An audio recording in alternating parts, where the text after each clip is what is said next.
Hello Sagittarius, happy April. It's Luke Voulgarakis from LV Life here, and here is your quick tarot for the month of April 2024 for your sun, moon or rising signs. Now if you haven't already, it's always worth checking out last month's and just seeing if any of that stuff came into fruition. Let's have a look. I'll pull you 3 cards. I've got the first and the second out. And the third, lovely.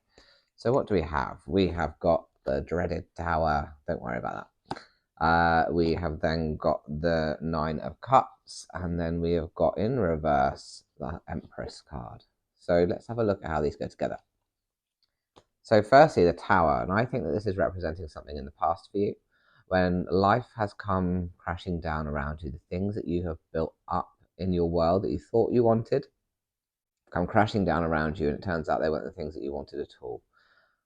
Or maybe you haven't even made that realization yet that you didn't actually want those things. But the Tower always comes down because it clears the path for something new. And the universe always has a better and brighter idea of things than we do. It has a far greater imagination. So when this comes crashing down, it is absolutely bringing you into a place of newness. But newness more in alignment with yourself, more in alignment with your true self. Every brick that you built into your new tower after this, it's going to be in much more alignment. We then have this 9 of Cups. And in this 9 of Cups, we see this cup stacked up here on a shelf or display behind, and then this guy sat in front with his arms crossed.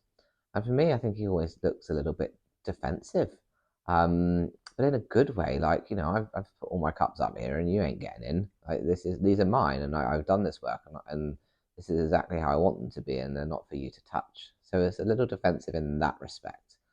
But cups can represent relationships. So I think that perhaps from this Tower moment, you have started to really recognize who in your life is your core team, is your core structure of people who uplift you, support you, love you, and who is not.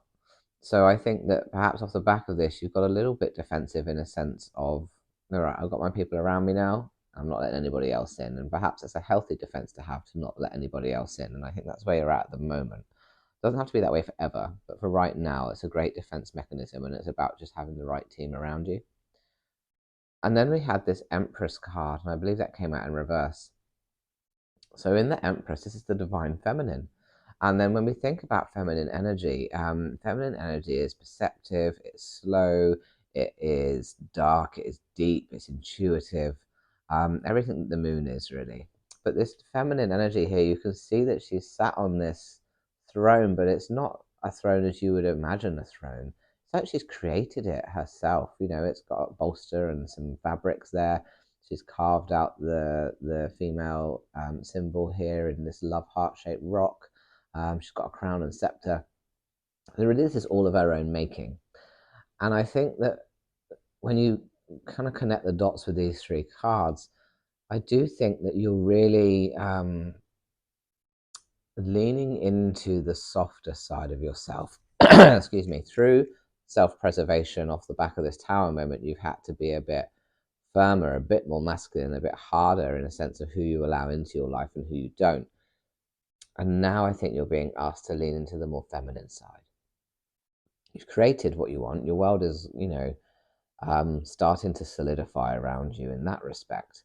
But now it's time to get a little bit softer, but softer from this place of having a throne that you created yourself. You know, a throne that is on your terms, and where you can put on your crown and scepter, and you can be in charge and in control. So you can be in control without being masculine and heavy, without being egotistical. This is about being more intuitive and perceptive, you know, really digging deep in terms of, if I want people to come into my life again, or I want to start trusting and releasing some of that control, then I have to do it from this intuitive, divine feminine state with my healthy boundaries and in the place that I want and what works for me. So it's actually okay to be a little bit selfish this month, I would say, but selfish from a self-preservation, and also from a sense of kindness as well. You know, we can create healthy boundaries and still be kind. So I hope that resonated for you. Please do let me know in the comments. And if you'd like a private reading, you can visit me at lukevulgarakis.com, and I'll pop that information in the description and comments as well. Now, whatever platform you're watching this on, I would super appreciate if you could like, share, follow, subscribe, make a comment, because all of those things help me to grow, and they're absolutely free for you to do, and I really do appreciate it. Thank you so much. Have a wonderful April. Bye.